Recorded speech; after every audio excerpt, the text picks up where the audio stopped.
Eu vou falar um pouco para vocês sobre as ferramentas agora, então, sobre as canetas. Depois eu falo um pouco sobre as tintas, para a gente poder cobrir essa base de materiais para quem quer começar a caligrafia.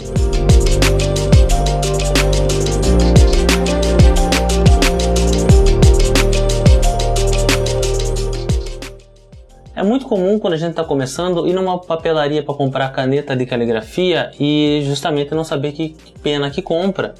E você acaba pegando para... quero fazer uma letra gótica. Aí você vai lá e compra uma pena dessa aqui. Mas essa aqui é uma pena de ponta flexível, tá? A pena de bico. É para fazer uma outra coisa, não é para fazer gótica, não é para fazer letra itálica, nem alfabeto fundamental. Isso aqui faz uma letra chamada Copperplate, que normalmente é uma letra que você vê em convites, sei lá, tipo de casamento, né? Que é algo, quando vem aquele convite, aquele envelope caligrafado, o nome da pessoa. Então, normalmente é uma letra nessa pegada mais Copperplate e cursiva inglesa, tá? Normalmente, você não vai ver num cabo reto, tá? Assim, então, a pena você tem um cabo, que é isso aqui, que dá para ser de vários modelos, vários estilos, e a pena em si, que é essa pontinha aqui, tá? Nesse caso é uma pena flexível, uma pena de bico, tá? Que se você pressionar ela abre e vai fazer o contraste da letra desta maneira, tá? Normalmente ela vem num cabo oblíquo, que é isso aqui, ó, que ele já dá um certo ângulo para poder fazer a letra, tá? Eu trabalho com essa pena com tinta guache e o que ela faz é um contraste, então, que é por expansão, que ele fala, que é um contraste que ele é feito apertando a ferramenta no papel, tá? O traço que desce é grosso porque eu pressiono, o traço que sobe é um traço fino porque eu solto a pressão, tá? Tá uma letra mal feita aqui, como eu falei, não é a minha especialidade, mas é para entender esse contraste que essa ferramenta dá, tá? Então ela vai fazer essa letra cursiva, que é normalmente as letras que você vê em convite de casamento, essas coisas, né? Vou fazer essa pegada aqui, ó.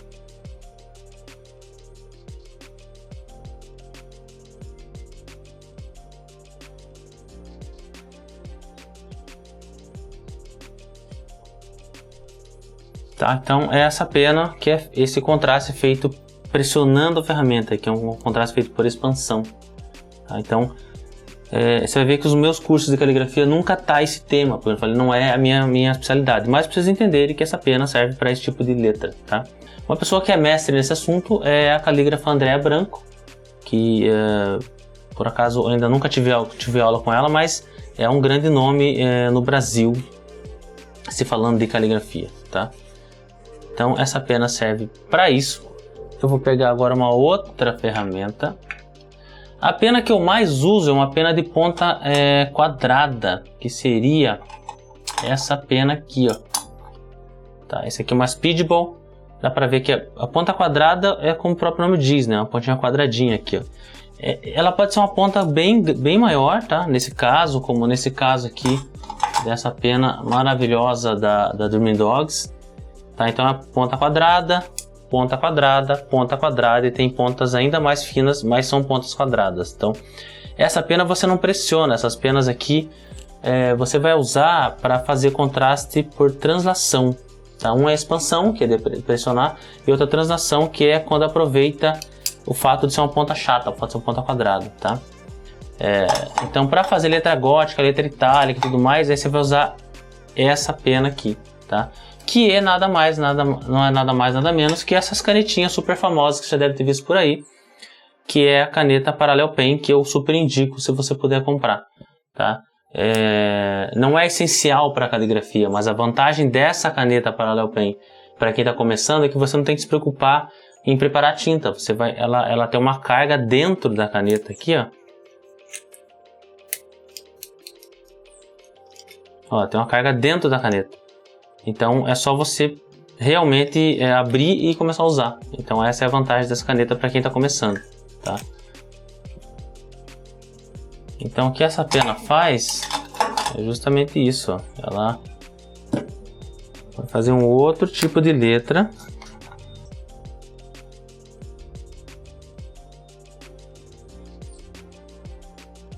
Eu gosto de usar um pincelzinho para dar uma carregada na tinta aqui, que é mais fácil do que ficar enfiando lá no tubo de tinta, mas... Então esse traço aqui, ó, ela vai fazer um traço que o contraste é dado conforme o ângulo da caneta. Então se eu botar um ângulo X aqui, eu tenho um traço mais grosso, que quando pega toda a ponta da caneta, né? E tem um traço mais fino, que é quando pega a parte mais fina da caneta aqui. É isso que dá o contraste, tá? Então é isso aqui que vai fazer uma letra itálica, uma letra gótica, tá? Essa caneta especificamente aqui, ó.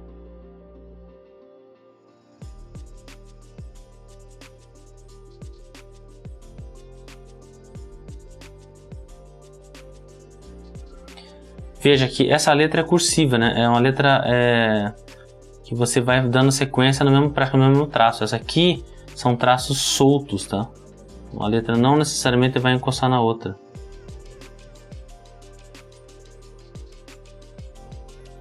Então ela vai fazer um alfabeto itálico, que é mais ou menos esse aqui, tá? Vai fazer uma letra gótica. Eu vou usar outra caneta só para mostrar que a característica é a mesma. Então, o que acontece com essa caneta então é que você vai fazer um traço grosso e um traço fino sem pressionar.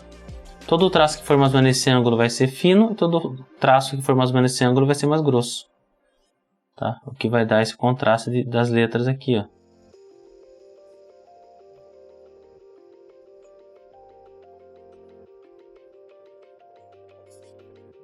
Então, deixa eu pegar aqui um Parallel Pen para vocês verem que é exatamente isso que eu estou falando. Porém, com a facilidade de ser automática. Ó, então, ela já tem aqui a pontinha quadrada, que são duas lâminas de ferro. Duas lâminas de metal, né? Então essa caneta vai poder fazer então essa letra itálica que eu acabei de fazer.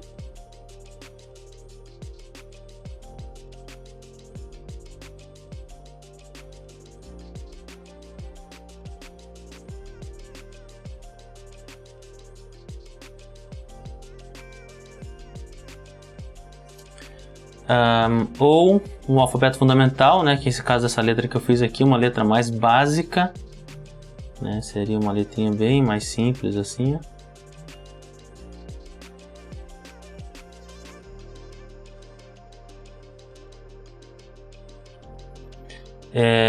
Ou mesmo uma letra gótica, que aí é uma das minhas paixões aqui.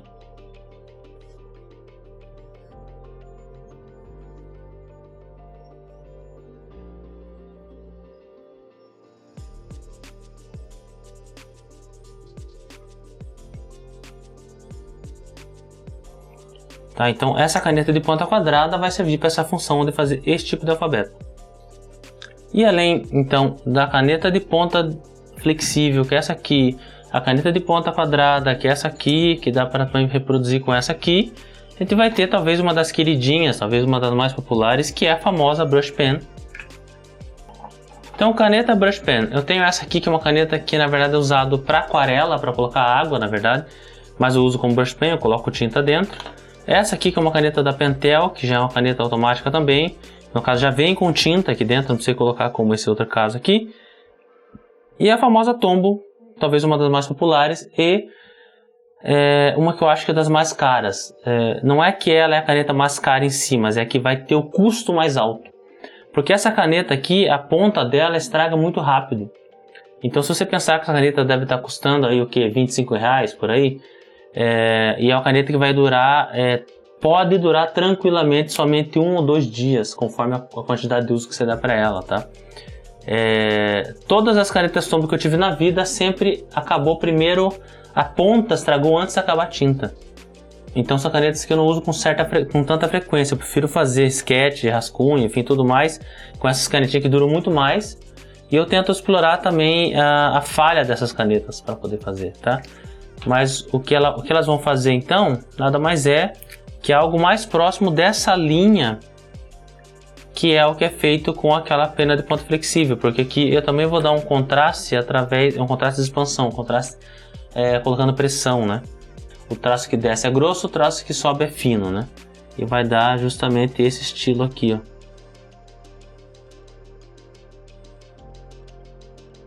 traço que desce é grosso, traço que sobe é fino, e assim vai.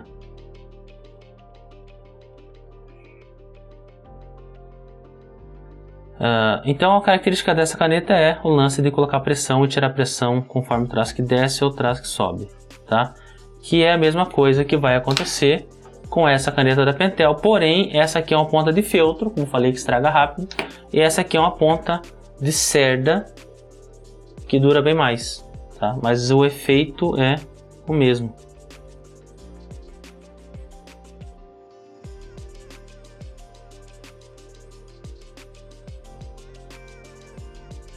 O que vai acontecer normalmente é que essa caneta tende a ser mais difícil de ser usada do que a Tombow por ser uma ponta de feltro, por ser mais flexível a ponta, tá? O que eu gosto dessa caneta é que se você usar um papel com textura, você vai conseguir reproduzir mais esse traço mais falhado aqui, assim, ó. Essa famosa Brush Pen, todas essas são canetas Brush Pen, né, que vai dar esse efeito de brush. Não confundam essa caneta. Eu comprei uma caneta Tombow para fazer brush lettering. Lettering é desenho, você pode fazer brush lettering com lápis, tá? Tanto que o meu workshop chamado Brush Lettering faz os letterings com lápis. A gente aprende a base da caneta de brush pen, mas a gente faz com lápis depois da letra. Então, brush lettering, como o nome diz, é lettering que segue um estilo brush, tá? Então, não é assim, quero trabalhar com brush lettering, vou comprar uma Tombow. Não, você vai comprar uma Tombow para fazer caligrafia brush pen, para fazer caligrafia no estilo brush script, tá? Para fazer lettering não precisa nem de brush pen, você pode comprar só um lápis e resolver com lápis, beleza? Jackson, o que mais que eu posso ver de ferramenta? Tem essa canetinha aqui, uma Crayola, que ela faz um estilinho parecido com esse aqui, mas ela não é flexível, é uma ponta triangular. O que acontece é que eu vou usar uma certa rotação para poder emular esse sistema da Brush Script, que é isso aqui, ó. Então quando eu pego a lateral dela, ela é mais grossa, ó. Então o traço que desce eu pego a lateral, o traço que sobe eu giro um pouco a caneta e uso a parte fina dela, tá? Mas não é exatamente uma Brush Pen, é uma caneta com ponta triangular, que não é muito diferente a nível de ponta triangular, né? Esse efeito que dá de poder, em vez de ser pressão, você rotaciona, você gira a ponta da caneta para poder fazer o contraste. Não é muito diferente do que acontece com essa caneta da Dreaming Dogs, não só da Dreaming Dogs, mas toda a caneta chamada Rolling Pen, tá? Eu tenho a Dreaming Dogs, por exemplo, tem essa caneta que também é a Rolling Pen, mas é ponta quadrada, que eu vou usar para fazer essas letrinhas, letra gótica, letra itálica, alfabeto fundamental. Mas eu tenho essa caneta com ponta triangular, que é o mesmo sistema a nível de explorar a técnica dessa outra caneta de ponta também triangular, tá?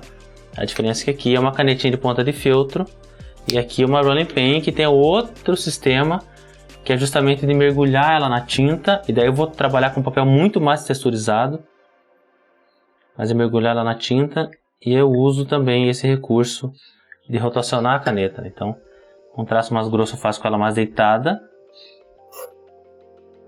e um traço mais fino eu faço com ela mais levantada, assim, ó.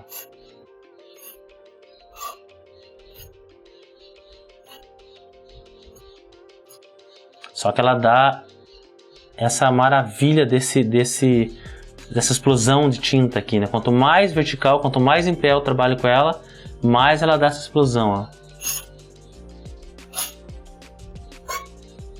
Tá? Mas a estética da letra, então, que eu consigo, inclusive com a Rolling Pen, é parecida com a estética da letra que eu consigo com a Brush Pen, tá? Por culpa desse sisteminha que eu não posso colocar pressão nela, mas a estética acaba ficando parecida.